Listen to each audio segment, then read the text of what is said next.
Okay, Matthew 24. So Matthew 23 is all, calling out religious leaders and their hypocrisy and all their sin, all that stuff. 24 is all about the end times.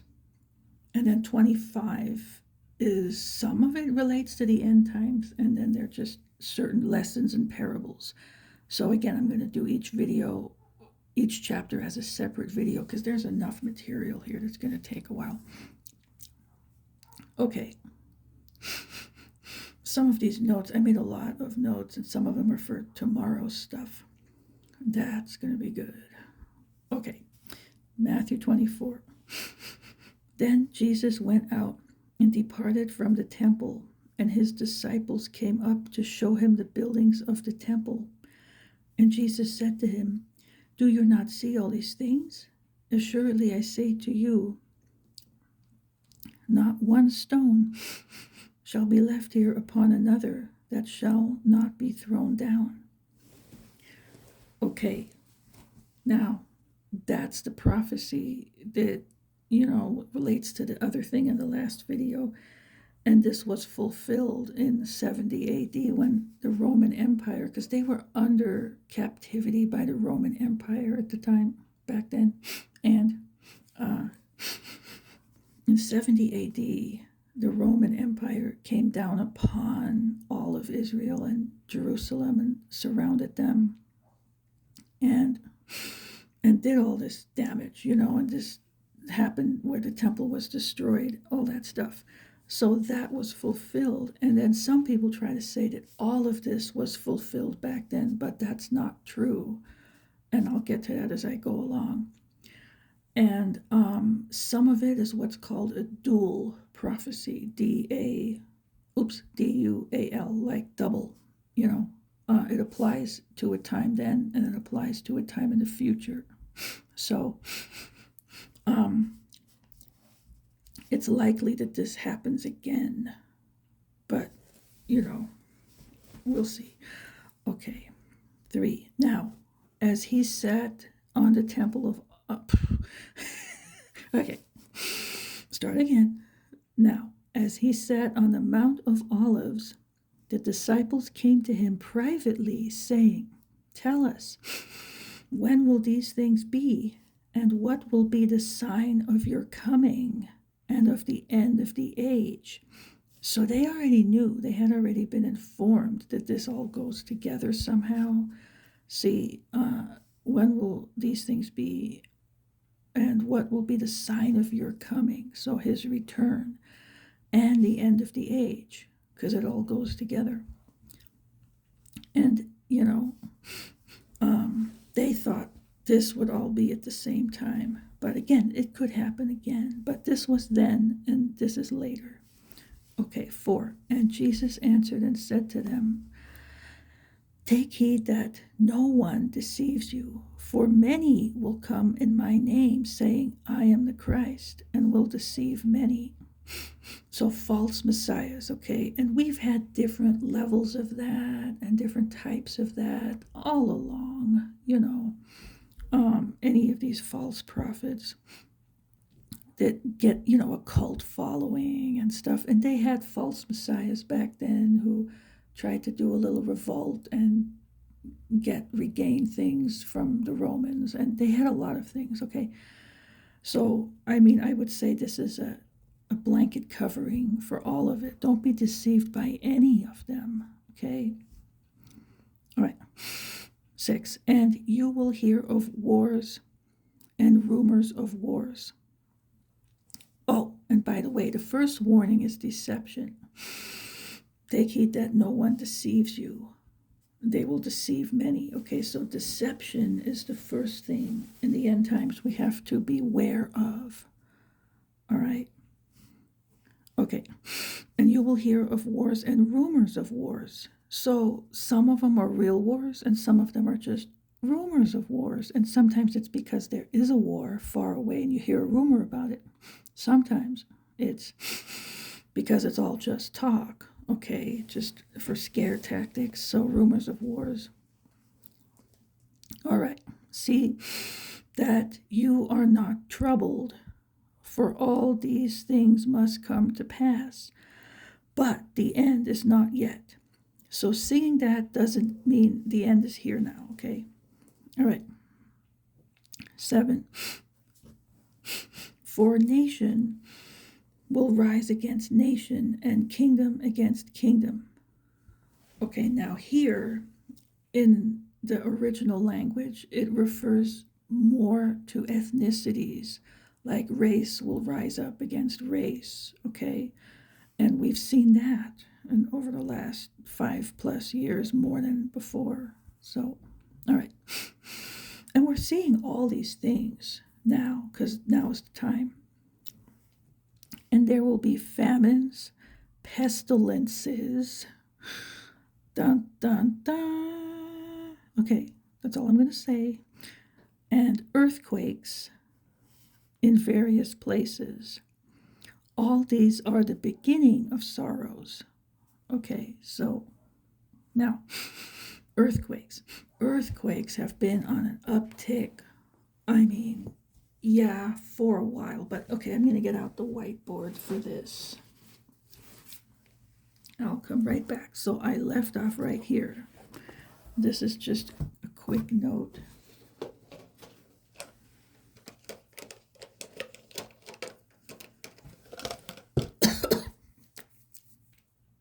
Okay, we've always had earthquakes, yes. But, wars have been increasing because as the world gets more populated and countries grow into each other and they're not spread out and separated, it's inevitable there'll be more wars, and there have been more wars as this has been going on. We didn't have the First World War until 1914, okay, and then 1939 already was World War II, and then you had the Cold War, which I was young during that time, so that was going on in the late 60s, early 70s, all that. So, and but there have been all kinds of other wars going on. So all of these things have been increasing, and that's with war, population growth. War is kind of inevitable, due to the man's sin nature. But earthquakes is another story, and I've talked somewhat about scientific predictions with earthquakes. And well, it's all related, like the meteorites, okay? Like the Earth is moving into an area where there's more debris flying through the sky, okay? And that's why there are more meteors.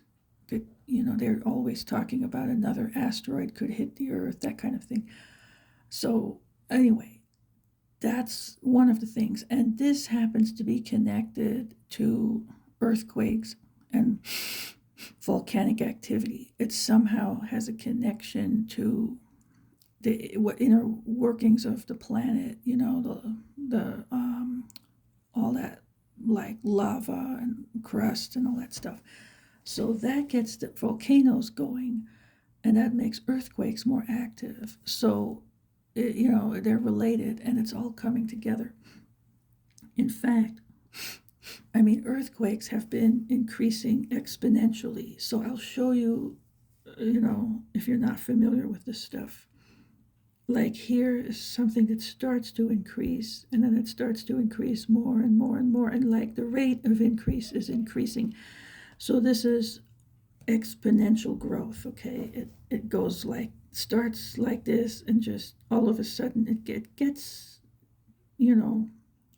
higher, but then all of a sudden, whoop, it shoots up like that. So this is how the rate of earthquakes have been increasing. And now, over the last maybe 4 years, the same thing has been happening with volcanoes. I've been watching these things, of course, for over a decade, real good. And it turns out there was a time, like 3 years ago, there were like 53 active volcanoes all over the world, and it wasn't being talked about. maybe you heard about one that was in your area, but they were going off all over the place. And now, I don't know, maybe it had quieted down a little, but then all of a sudden it came up again. Now there are even more volcanoes that are active, more than that. So I don't know what it is, 60 or more, but it's a lot. That's what happened over at that Kamchatka Peninsula in Russia, and that set off. There was an earthquake, a volcano, that tsunami. That comes from that, of course, too. And it set off a whole chain of volcanoes now that are active. It's like a parade of end times catastrophes. they're all over. I mean, you got Italy has stuff going off, Sicily, Hawaii, Central America. I mean, it's a list, and I follow certain channels that talk about this, so I want to stop and write them down if you're interested in keeping up on that. You'll know where to go. So one of them is called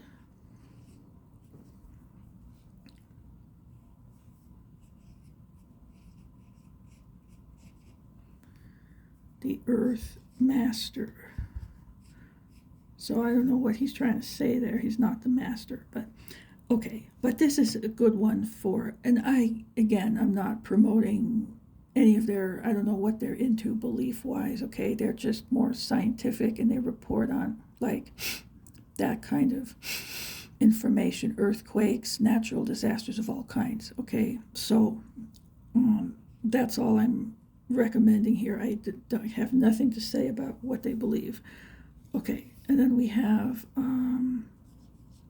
when the earth... It used to be when the earth is angry, and I guess that channel got booted. So now he has a new one, when the earth is still angry, is one channel, okay? And there's 3 good ones. This one is called On the Pulse.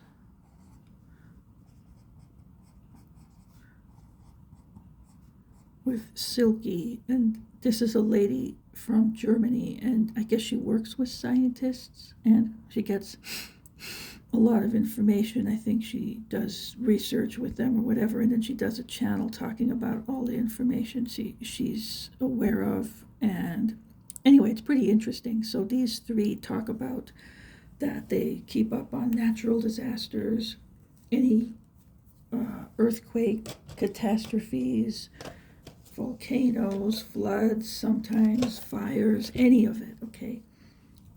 Tidal waves, whatever. So those are 3 good channels for that. Okay.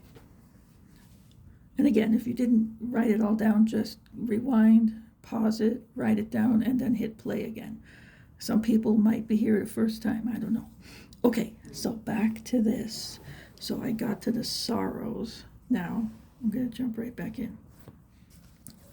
Then, in 9, then they will deliver you up to tribulation and kill you, and you will be hated by all nations for my name's sake.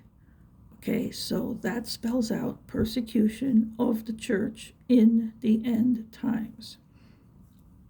It is going on, it has been going on, it will continue to go on, it will continue to get worse. So, okay, so there's that. And it says, they'll deliver us up, basically, and martyr us, and will be hated by all nations, not just some, but all nations, for his name's sake, for being a Christian. Okay, 10, and then many will be offended, will betray one another, and will hate one another. See, that's what I was talking about earlier. They get offended when they have to suffer for Jesus. Then, this betrayal thing, if they're delivered up, they'll be, put in a position of interrogation, let's just put it that way, to betray one another for different benefits, okay? And many will cave to that, right? And they will hate one another. So there. 11. Then many false prophets will rise up and deceive many. So that thing, okay? All right. And because lawlessness, which is sin, lawlessness will abound, the love of many will grow cold.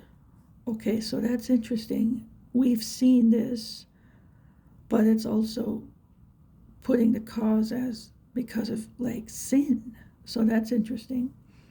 And that can work in different ways. But the love of many, they argue about what that could mean. They're saying, oh, that's in the church and some people in the world in general. Well, I think it's both because I've seen it both a lot. People are getting so ugly now, just mean-spirited, and, there's no more love anywhere, in any context. So it's the church, it's the world, it's families, it's any of the bubbles you want to point to. So, yeah. All right. 13. But he who endures to the end shall be saved. Okay, so it doesn't say he who endures till after the sinner's prayer is recited, or a little longer than that. No, to the end shall be saved. Okay, I have that one on my list. I got all these on my list the other day. 14. And this gospel of the kingdom will be preached in all the world as a witness to all the nations, and then the end will come. Okay, so number one, the gospel has gone out all over the world, and now the end has come. We're here. But another thing that's interesting is those people who claim that from this time here of the temple thing all the way to the end, like, oh, it was supposed to be that one and same generation and that didn't happen. That's not what's being said here. Okay, there are two distinct time periods being talked about. And again, the church age is separating these two, but this thing wouldn't have been possible otherwise. I mean, it took all this time to get the gospel all over the world. And now the end has come. I mean, it took only 2,000 years. I heard some years back, not that long ago, maybe 5 years ago, that the last remote people group had been reached. And anyway, so, if there are a few more they don't know about, they're getting there now. But it's gone all over the world, and that's how long it took. So of course this wasn't for that generation. That was never what was claimed.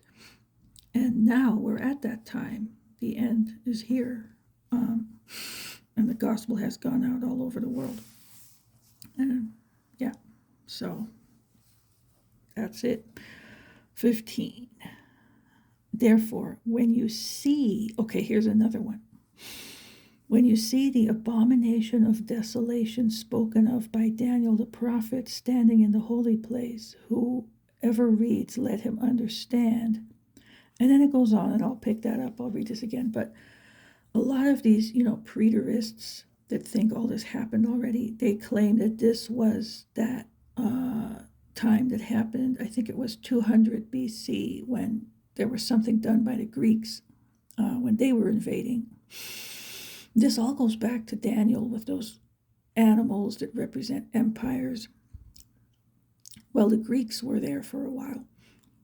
What was his name? Antiochus Epiphanes. He had come in and defiled the temple and done some act that was sacrilegious. So they're claiming that that's what that was that Daniel spoke about. But it wasn't, because Jesus is referring to this as yet future. And that Antiochus deal happened 200 years before Christ. So it couldn't be that. That was past. This is yet future. He's talking about this as something that's still going to happen in the future when you see that. Okay, so it hadn't happened yet. It was still coming in the future. All right. And that's it. It's still yet future.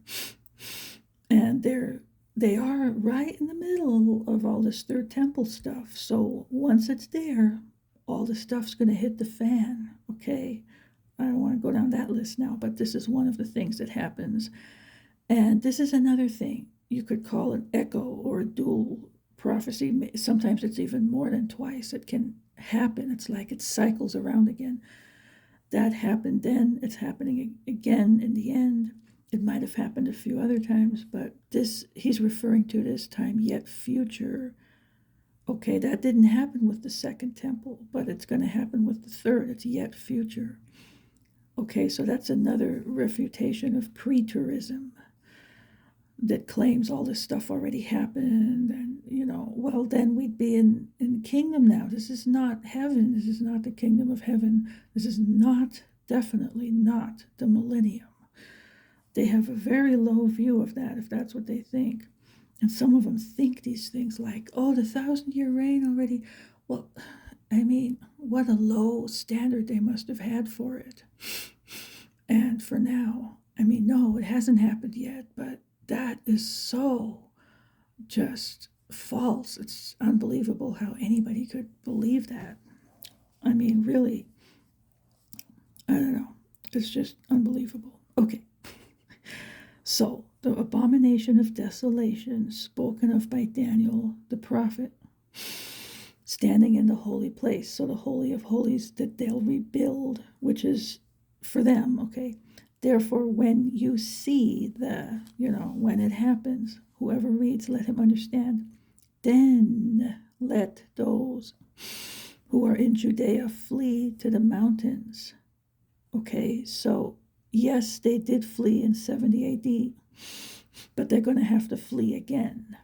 So this is like that. It's a, double prophecy. Okay, so flee who are in Judea, because that's where the temple will be. See, flee to the mountains. Let him who is on the housetop not go down to take anything out of his house.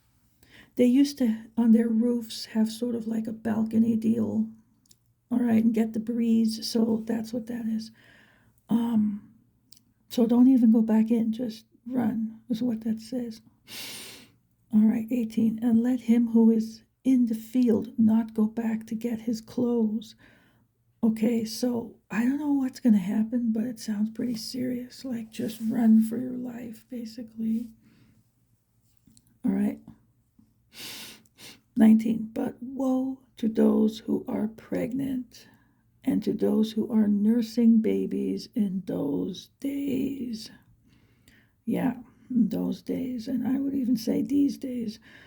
Okay, 20. And pray that your flight may not be in winter or on the Sabbath, because then everything is shut down, okay? And winter is just hard to get around.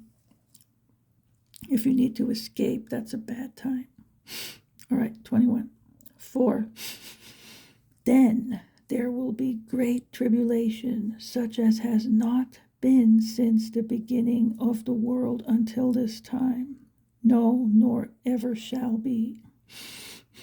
So that's the time of great tribulation. It's the last 3.5 years of the 7-year tribulation, which is the 70th week of Daniel. Okay, we'll get there later. 22. And unless those days were shortened, no flesh would be saved, like survive, But for the elect's sake, those days will be shortened.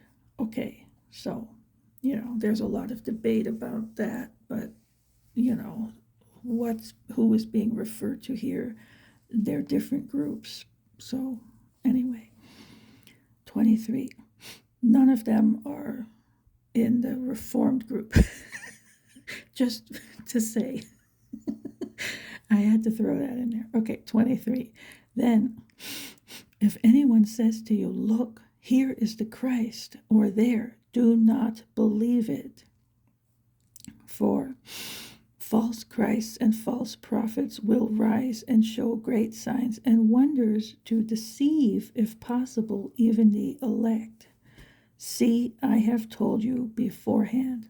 So this will be a time of great deception, false messiahs, all that stuff. Okay.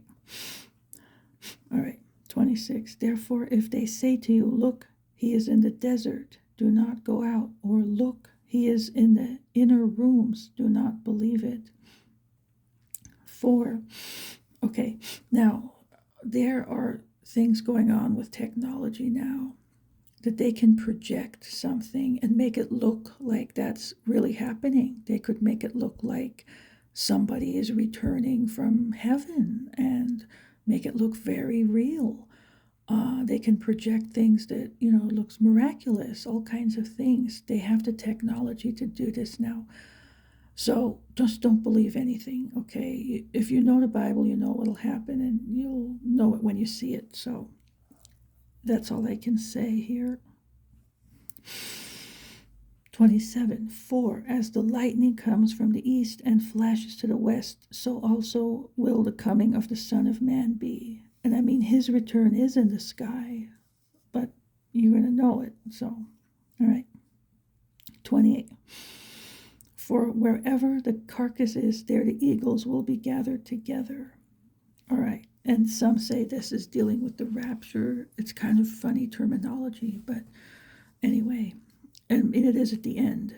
And then there's a lot of this, like this shows you his return is just like his departure in the clouds in the sky. Okay, there is don't believe anybody who says, oh, Jesus is in some building somewhere. No, when he returns, every eye will see him. Okay, all right.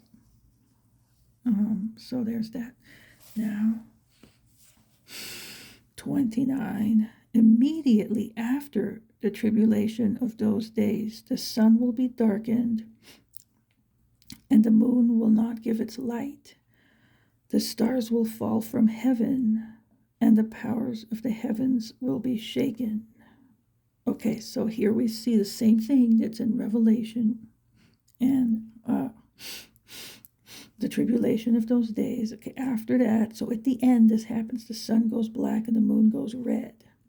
All right, the stars will fall from heaven. What is that? Meteors, asteroids falling from the sky, maybe landing on Earth or flying by, close by, pass-bys. Some of them do land, because there's at least a couple of them in Revelation that land on the Earth. Okay, so it's a parallel to that. And the powers of the heavens will be shaken. So there's stuff going on that way in the heavens. I don't know if it involves gravity, a polar shift, just the stars falling around, that kind of thing. But that's what's happening. Okay, 30. Then the sign of the Son of Man will appear in heaven. So at the end, and then all the tribes of the earth will mourn, and they will see the Son of Man coming on the clouds of heaven with power and great glory. And he will send his angels with a great sound of a trumpet, and they will gather together his elect from the four winds, from one end of heaven to the other.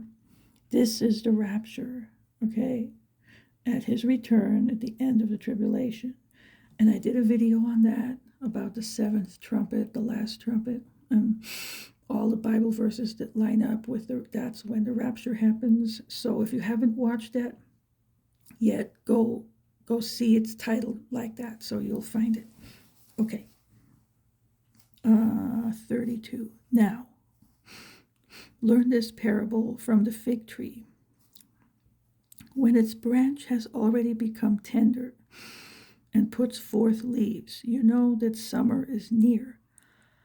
So you also, when you see all these things, know that it is near, at the doors. Assuredly, I say to you, see, this is the generation that sees these things happen, okay? I say to you, this generation will by no means pass away till all these things take place. Heaven and earth will pass away, but my words will by no means pass away. Okay, so here we see this like the generation that sees the beginning of these big signs will see the end of them, the end of the age as well. That's the generation that's being talked about here. Okay, and the fig tree, it's just symbolic for the signs of the times. You know the end is coming when you see these signs beginning. Okay, and discerning the times is what that's about. Okay, so we need to be watching, and that is said in many places. Okay, and here, his words are eternal. Okay, the word of God is eternal. Everything else that's created will pass away except for, God and the redeemed and the word of God and heaven. That's it. Okay, 36.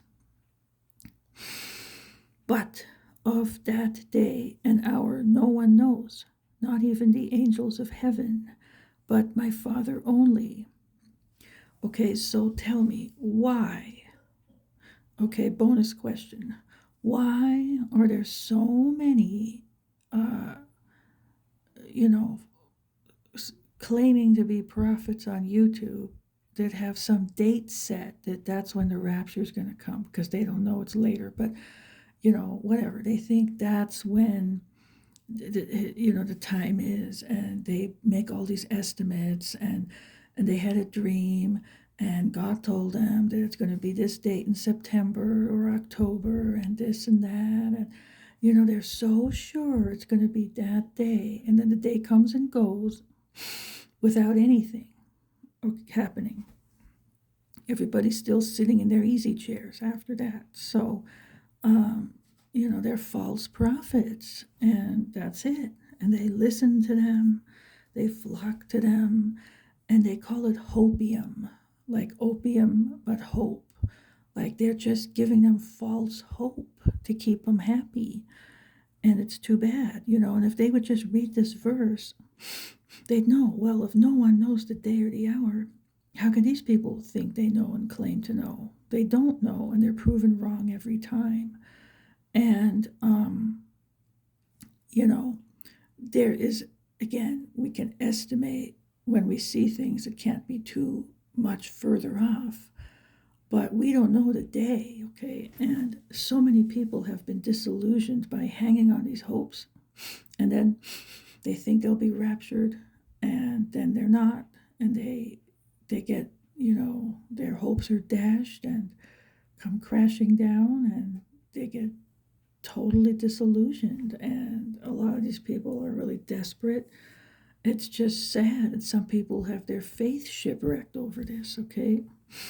Again, if they read the Bible, they'll see it's not pre-trib anyway, but even if it were, nobody knows the day or the hour of any, his return, anything. So, and they hang on that, and they get disappointed every time, and it's a dangerous thing. Don't follow these people, okay? They don't know anything. They're just trying to get people watching their channels. They make a lot of money. Okay, 37. But as the days of Noah were, so also will the coming of the Son of Man be. Okay, for as in the days before the flood, they were eating and drinking, marrying and giving in marriage until the day that Noah entered the ark, and did not know until the flood came and took them all away. So also will the coming of the Son of Man be. Okay, their Bible verses about peace and safety, and then a sudden destruction will come, and that's kind of the picture we see here. Everything is just rolling along, business as usual up until destruction hits. Okay, so it catches them off guard. Okay, 40. Then 2 men will be in the field, one will be taken and the other left. So this is the rapture right before that final destruction, okay? All right. 41. 2 women will be grinding at the mill, one will be taken and the other left. Watch, therefore, for you do not know what hour your Lord is coming. But know this, that if the master of the house had known what hour the thief would come, he would have watched and not allowed his house to be broken into. Therefore you also be ready, for the Son of Man is coming at an hour you do not expect. Okay, so we're always supposed to be watch the signs of the end times and all of this. And the main goal of this is so you know what to expect, you know how to navigate in life, you know how to plan things out. You're not caught off guard thinking peace and safety and living a nice little life, and then all of a sudden destruction hits. Okay, you need to be on guard with everything, not caught off guard. So whenever something happens, it's not a total surprise. I mean, if you live till the rapture, okay, in the tribulation, there's all the martyrdom happening. Okay, it won't be a surprise. If just times get really bad, which they will, then you know what to expect. You can prepare. All right, you're not going to go out and think, oh, skipping through the daisy fields, I'm going to do all these things, and then it was a bad idea, right? So it's good to know how to navigate. And when you look at the signs of the times, you see how to do that. I mean, it has been true in my life so much. That's all I can say. I mean, okay. Now, 45. Who then is a faithful and wise servant, whom his master made ruler over his household, to give them food in due season? Blessed is that servant whom his master, when he comes, will find so doing. Assuredly, I say to you, that he will make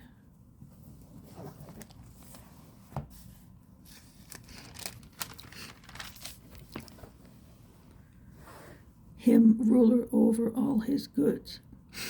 But if that evil servant says in his heart, my master is delaying his coming, and begins to beat his fellow servants and to eat and drink with the drunkards, the master of that servant will come on a day when he is not looking for him, and at an hour that he is not aware of, and will cut him in two and appoint him his portion with the hypocrites. There shall be weeping and gnashing of teeth.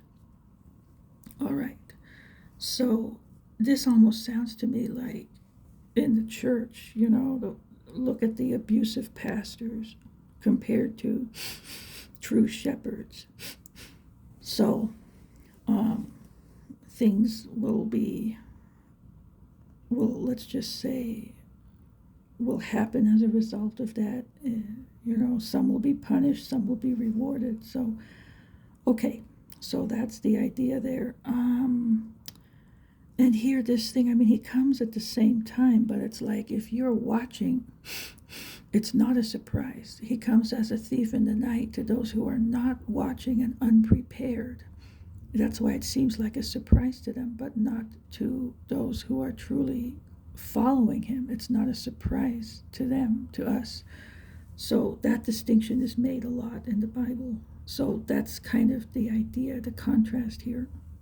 Okay, so that's it. This is all stuff about the end times, and it parallels what's in Revelation and other parts of the Bible, and I have all that puzzle all those pieces to put together. I'll do that at the end, okay? So that's it for this one, and I'll close out this video and then I'll start in 25, and then that's going to be it for today. And okay, so I'll be right back.